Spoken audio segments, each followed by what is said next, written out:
day, everyone. My name is Sherman, folks, and I'm here to discuss with you the destructions of a hurricane. Hurricanes cause destructions in many ways, mainly in flooding, heavy rainfall, high wind speeds, and destruction of property. Imagine waking up 3 a.m. in the morning with waters covering your bed, covering your furniture, forcing you to evacuate. That's a very scary thought. So one of the main causes of destructions from a hurricane is heavy winds and rainfall. So wind speeds can get up to 180 miles per hour. Imagine, have you ever driven a car that fast in your life? And just imagine the force that the winds comes with. Those high wind speeds are so destructive that they can dismantle roofs, blow down houses, and destroy power grids and lines, leaving you without lights and destruction of property. Heavy rainfalls you can see surges of up to 10 feet, some places even 20 feet depending on the areas. According to the weather.gov information, flooding is the second most cause of fatalities in a hurricane. So if you're in a low prone area, flooding area, we do advise that you seek shelter. Some cases when persons are left stranded in the hurricane, they try to move about. That is very, very dangerous since the heavy wind speeds pick up items, trash, even pieces of houses, and use them as projectiles. So imagine being hit by a car going at 180 miles per hour. Yeah, that's very bad. So we always try to tell people if you know you're in a very bad area, try to seek shelter or move to a better area. To the next topic, destruction of a hurricane doesn't just stop at the house or in your, but it also goes to your community. Imagine the flooding destroying the roads and the power grids, leaving you without light and water, which are very essential for life.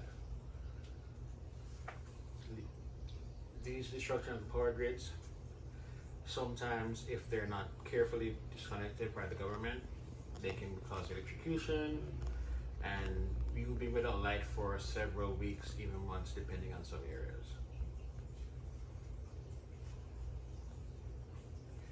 And this brings us to our next topic, the death toll. So since the flooding in most areas, a lot of persons will die by flooding or electrocution. And then most people are not able to get out of the area because of the severe flooding and the damaged roadways. The rebuilding efforts, it takes up to some places even severe in the millions of dollars destruction, and it takes months, years for a place to be rebuilt. The cost of the damages sometimes goes up to the millions. Even getting the manpower to clear debris, rebuild homes, and rescue people that are stranded. Just being able to get food, water, and shelter back into some of these areas is a task in itself. Not to mention the mental toll that it takes upon persons. Just imagine you're going through a near-death experience. Your brother or friend is washed away in the water while you're clinging onto a tree. That is very scary, and I don't want to know how that will leave you scarred for life. Many persons, especially in the Caribbean islands, they have to go through this, and they have experienced these mental fortitudes, and sometimes it's very hard to come back from that. So one of the major tasks that happens during a hurricane is trying to get help to these affected areas. Namely being because the roads are so badly affected, people are not able to be transported in or out of these areas. Due to severe flooding, roads being destroyed, power grids and trees and debris in the road. Just getting the manpower alone to move all these debris and get into these areas is a very task. because I don't know anybody with a helicopter, so I'm not sure how I'm gonna get from point A to point B. Imagine no cell phone service. You're not even able to call your friends and say, "Hey, I'm stuck over here. I need help." Send somebody. You just have to wait it out. Most times, you have to just wait on the government to provide aid to come to these affected areas. And the cost of rescuing, finding these people, and moving through the debris is very, very high.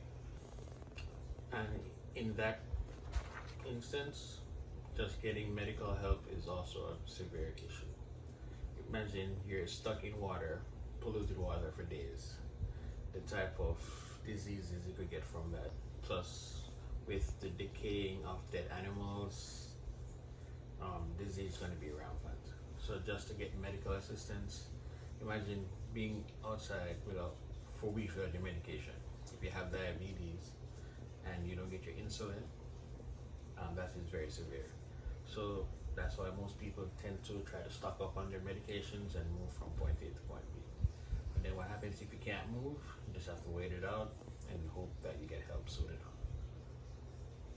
In conclusion, the destruction of a hurricane can add up to millions and even billions of dollars due to the heavy winds, massive storm surges, destruction of property, loss of life, and even the loss of community infrastructure like water and light. So in these situations, we try to our best to stay safe, leave flood-prone areas or areas that will be affected the most, and try to seek safety. Protect your family and friends, and then try to stay safe. Thank you.